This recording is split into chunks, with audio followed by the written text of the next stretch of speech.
ওমানে কাজের ভিসা নিয়ে 2026 সালের জানুয়ারি মাসের সর্বশেষ আপডেট নিচে বিস্তারিত দেওয়া হলো।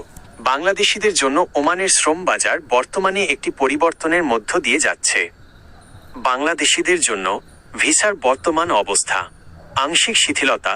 2023 সালের অক্টোবর থেকে সব ধরনের ভিসা বন্ধ থাকার পর 2024 সালের মাঝামাঝি সময় থেকে ওমান সরকার 12টি নির্দিষ্ট ক্যাটাগরিতে বাংলাদেশিদের জন্য ভিসা ব্যবস্থা আংশিক শিথিল করেছে। পেশাদার ও দক্ষ কর্মী: বর্তমানে ডাক্তার, ইঞ্জিনিয়ার, নার্স, শিক্ষক, হিসাবরক্ষক এবং আইটি বিশেষজ্ঞদের মতো দক্ষ পেশাজীবীদের জন্য ভিসা পাওয়া তুলনামূলক সহজ। সাধারণ শ্রমিক, লেবার, সাধারণ বা অদক্ষ শ্রমিকদের জন্য নতুন ওয়ার্ক পারমিট ইস্যু এখনও অনেকটা সীমিত। তবে ওমান সরকার এবং বাংলাদেশের অন্তর্বর্তীকালীন সরকারের মধ্যে আলোচনা চলছে যাতে দ্রুত সাধারণ কর্মীদের জন্য ভিসা পুরোপুরি খুলে দেওয়া হয়। 2026 সালের নতুন নিয়ম ও পরিবর্তন। 2026 সালের শুরু থেকে ওমান সরকার তাদের শ্রম বাজারে কিছু নতুন নিয়ম কার্যকর করেছে। পেশাদার স্বীকৃতি, প্রফেশনাল অ্যাক্রেডিটেশন। এখন থেকে দক্ষ পেশাজীবীদের ওমানে আসার আগেই তাদের শিক্ষাগত ও পেশাগত সনদ যাচাই, ভেরিফিকেশন বাধ্যতামূলক করা হয়েছে। ওমানাইজেশন।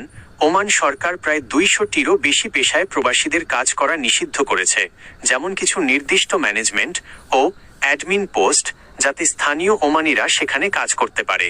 গোল্ডেন ভিসা: উচ্চবিত্ত বিনিয়োগকারী এবং অত্যন্ত দক্ষ ব্যক্তিদের জন্য 5 ও 10 বছর মেয়াদী গোল্ডেন ভিসা প্রোগ্রাম চালু আছে। 12টি অনুমোদিত ক্যাটাগরি যাদের জন্য ভিসা সহজ। বর্তমানে যেসব ক্যাটাগরিতে বাংলাদেশিরা অগ্রাধিকার পাচ্ছেন: 1. সরকারি ও অফিসিয়াল ভিসা। 2. পারিবারিক ফ্যামিলি ভিসা। 3. জিসিসি দেশে বসবাসরত বাংলাদেশিদের জন্য ভিজিট ভিসা। 4. ইঞ্জিনিয়ার। 5. ডাক্তার ও নার্স। 6. শিক্ষক ও অধ্যাপক। 7. হিসাবরক্ষক, অ্যাকাউন্টেন্ট। 8. আইটি বিশেষজ্ঞ বা টেকনিশিয়ান। 9. বিনিয়োগকারী, ইনভেস্টর। 10. উচ্চ আয়ের পর্যটক। 4. ওমান যাওয়ার আগে করণীয়: অনলাইন স্ট্যাটাস চেক।